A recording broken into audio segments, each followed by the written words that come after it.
ሰላም እንዴት ናችሁ? ቅድስት ነኝ። ይህ ሱቱኤል ቲዩብ ነው። ዛሬ ከኔ ጋር ሰዎች ለምን ራሳቸውን ይጠላሉ ወይም ደግሞ ራስን ስለመውደድ ትንሽ ነገር እናወራለን እና እንደ መጀመሪያ ያህል ግን አንድ ጥያቄ ልጠይቃችሁና እንጀምር። መልሱን ለራሳችሁ ያዙት።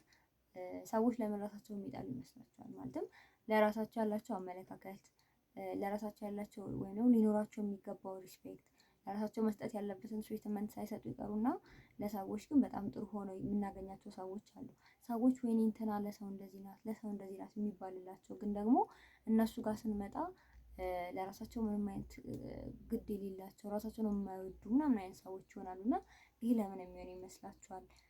እሷን ነገር እስቲ እንደ ራሳችሁ የሆነ ያህል መልስ ስጡበት። ሰዎች በተለያየ ምክንያት ራሳቸውን ሊጠሉ ይችላሉ፣ ወይም ደግሞ ለራሳቸው ያላቸው አመለካከት ሊወርድ ይችላል።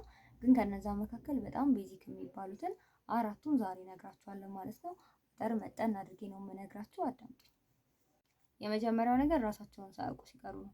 ራሱን የማያውቅ ሰው በቃ ሌሎች ነገሮችን ልክ እንዳለማወቅ ነው። የማናውቀውን ነገር ልንወድ አንችልም። ልክ እንደዛው ራሳችንንም በስነ ስርዓት የማናውቀው ስለ ራሳችን ያለን አመለካከት፣ እኔ ምን አይነት ሰው ነኝ፣ እኔ ምንድን ነኝ ምናምን የሚሉ ነገሮችን በደንብ ምን አለኝ፣ ምን እችላለሁ፣ ምን ለማድረግ አቅም አለኝ ምናምን የሚሉ ነገሮችን በደንብ ማናቅ ከሆነ ራሳችንን ምንም ልንወደው አንችልም። ምክንያቱም ያው ሰዎችን የምንወደው የሆነ ነገራቸውን አይተን አይደለም። ልክ እንደዛው ራሳችንንም የሆነ ነገሩን አይተን እንኳን ለመውደድ የሆነ ልናቅለት ያልቻልናቸው ብዙ ነገሮች አሉና የመጀመሪያው ትልቁ ምክንያት ራሳችንን አለመውደድ ነው ማለት ነው። ሁለተኛው ነገር ደግሞ ራሳችንን አወቅነው። ካወቅነው በኋላ ራሱ ያለንን ይሄ ያለኝ ይሄ የለኝም ብለን ከለየን በኋላ እነዛ ያለንን ነገር አምነን መቀበል ሳንችል ስንቀር ነው። ማለትም የሰው ልጅ ሙሉ ሆኖ አልተፈጠረም አይደለ? ስለዚህ የተወሰነ ጥሩ ነገር አለው፣ ከዛ ደግሞ የሆነ የሚጎለው ነገር ሊሆን ይችላል እና እነዛን ጉድለቶች አሜን ብለን መቀበል የማንችል ከሆነ በፍጹም ራሳችንን ልንወድ አንችልም። ብናውቀው ራሱ በማወቃችን ያወቅናቸውን ጉድለቶቻችንን የበለጠ ራሳችንን እንድንጠላ ምክንያት ስለሚሆኑ ማለት ነው። መቀበል ካልቻልን ይሄ ነገር የለኝም፣ በቃ እኔ እዚህ ድረስ ነው ይሄን ነገር ማድረግ የምችለው፣ በቃ የኔ አቅም እዚህ ድረስ ነው ምናምን፣ ሌላ ሰው አለው ግን እኔ ከዛ ሰው ደግሞ ሌላ እሱ ማይችለው እኔ ደግሞ የምችለው ነገር አለ። ሰው እንደየማንነታችን እንደየመልካችን የተለያየ ነገር አለን ብለን መቀበል ሳንችል ስንቀር ይሄ ሌላኛው ራሳችንን እንድንጠላ የሚያደርገን ነገር ነው ማለት ነው። ሶስተኛው ምክንያት ደግሞ ለራሳቸው ያላቸው ኤክስፔክቴሽን፣ ለራሳቸው የሰጡት ቦታ፣ እኔ እንዲህ ነኝ ምናምን ብለው ያሰቡት ነገር ሁሉ ልክ ሪያሊቲው ላይ ስንመጣ ማሽ ማድረግ ካልቻለ በዚህ ምክንያት ሰዎች ራሳቸውን ሊጠሉ ይችላሉ። ራሳቸውን እንደ ውሸታም ሊቆጥሩ ይችላሉ ምናምን። ብዙ ጊዜ ደጋግሞ ለምሳሌ ማች ሳያደርግ ሲቀር ማለት ብዙ ጊዜ ደጋግሞ ስህተት የሚሰራ ሰው አለ አይደለ? እንዲህ ያደርጋለሁ እኔ እንዲህ ነኝ ምናምን ይሄን ማድረግ ይችላል ብሎ ልክ ሊያደርገው ሲል ግን በጣም ተደጋጋሚ ስህተቶችን የሚሰራ ምናምን አይነት ነገር ውስጥ ከገባ ይሄ ሰው በተደጋጋሚ እንደዚህ አይነት ነገሮች በገጠሙት ቁጥር እኔ በቃ ጥሩ አይደለሁም እዚህ ላይ በቃ እኔ እንደዚህ ነኝ ምናምን ብሎ ለራሱ የሆኑ ትርጉሞችን ሊሰጥ ይችላል ለማንነቱ ማለት ነው። እና በዚህ ምክንያት ራሱን ሊጠላ ይችላል ማለት ነው። እና ሪያሊቲው እና የኛ ኤክስፔክቴሽን ማች ማድረግ አለበት። እንደው ማድረግ ሳይችል ሲቀር እኛ አሰብነውና ልክ የሆነው ነገር እኩል እንኳን አልመጣ ቢለን በቃ ይሁን ብሎ አልፎ መሄድ ነው እንጂ ያለብን ወይ ደግሞ ዛሬ አንድ አልሆንም እና እኔ እንደዚህ አይደለሁም ሌላ ነገር ላይ እኮ እኔ ሀሳቤና ተግባሬ ወይም ደግሞ የመጣው ውጤት አንድ አይነት ሆኗል፣ ስለዚህ እኔም እንደዛ ነኝ ብሎ ማሰብ ነው። ከስንት አንድ ለሚያጋጥም ነገር ራሳችንን እንደዚህ ነኝ ብለን ለራሳችን ትርጉም መስጠት የለብንም ማለት ነው። አራተኛው እና የመጨረሻው ምክንያት ደግሞ ከልክ በላይ ለፐርፌክሽን የምንጨነቅ ከሆነ ነው። ነገሮች ፐርፌክት እንዲሆኑልን ደጋግመን የምንጨነቅ ከሆነ እያንዳንዷ የምንሰራት ነገር በጣም ጥሩ ሆና ሁሉ ነገሩ ልክ ሆኖ እንዲወጣ የምንፈልግ ከሆነ ምናምን በጣም በቃ ራሳችንን እንድንወደውም በራሳችን ደስተኛ ልንሆንም ህይወታችንም ላይ ምንም ላይ ጥሩ ነው ብለን የሆነ ብለን ረክተን የምንኖርበት ነገር አይኖረንም። ምክንያቱም እያንዳንዷ ነገር ለኛ የሆነ ፐርፌክሽን ትፈልጋለች። ስለዚህ እንደዛ የምንሆን ከሆነ በፍጹም ደስተኛ ልንሆን አንችልም።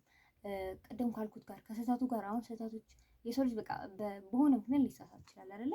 በመሳሳቱ ነው ደግሞ ወደ ማወቅ የሚመጣው። ሰው በመሀል ለሚፈጠሩ ስህተቶች እኛ ለፍተንበት ምናምን የሚመጣው ውጤት ከልፋታችን ጋር አንድ አይነት ሲሆን ሳይቀር ወይም ደግሞ ብቻ በሆነ ምክንያት የሆነ ጉድለት ስናይ ካደረግነው ብዙ ነገር አንዷን ጉድለት የምናይ ከሆነ በፍጹም ራሳችንን እንድንወደው በራሳችንም ደስተኛ ልንሆን አንችልም። ምክንያቱም በቃ ያቺ ጉድለት አእምሯችን ላይ የሆነ ነጥብ ጥላ ነው የምትሄደው ማለት ነው፣ እንደዚህ አይነት ባህሪ ያለን ሰዎች ከሆነ። ስለዚህ እንደ ሰው ምንም አይነት ነገር ካደረግን በቃ ሲጀመር የሆነ ፐርፌክሽን የሆነ እዚህ ነው የሚባል ልክ የለውም።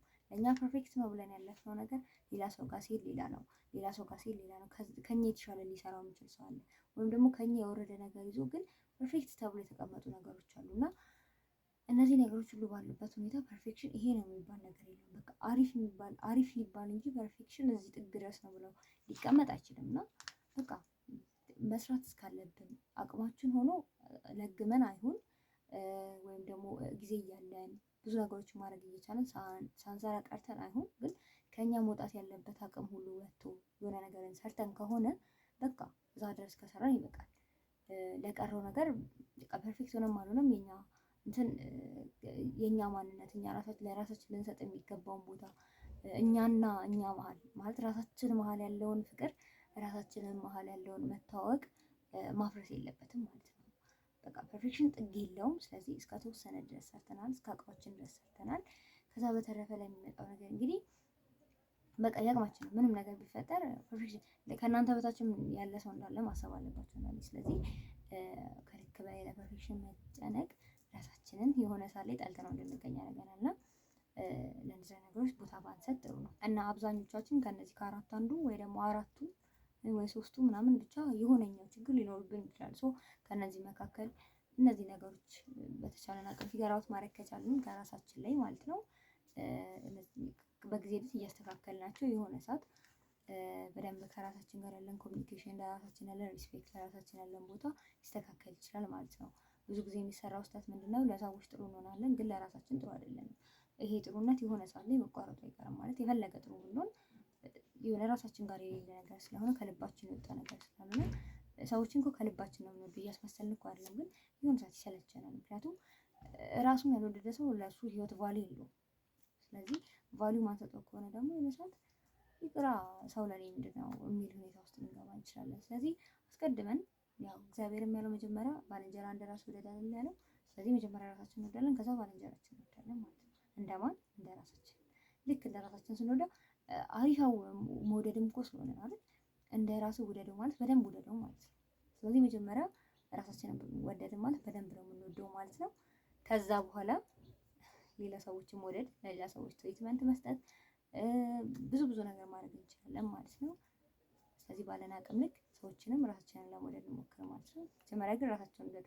ራስ ወዳድነት እና ራስን መውደድ በጣም ልዩነት አለው እና እባካችሁ ራስ ወዳድነትን አይደለም እያወራለሁ ራስን መውደድ ነው እና ራሳችሁን ውደዱት፣ በተቻላችሁ አቅም ውደዱት። ከዛ በተረፈ ለሰዎች ትተርፋላችሁ ማለት ነው። ስትወዱት ትተርፋላችሁ። ጀመር የሆነ ህይወት ሰው መሆን ምናምን የሚባለው ነገር ቫልዩ ስለሚኖረው ለእናንተ ለሰዎች ጥሩ ለመሆን ብዙም አዳጋች አይሆንባችሁም ማለት ነው እና በተቻላችሁ አቅም ራሳችሁን ውደዱት።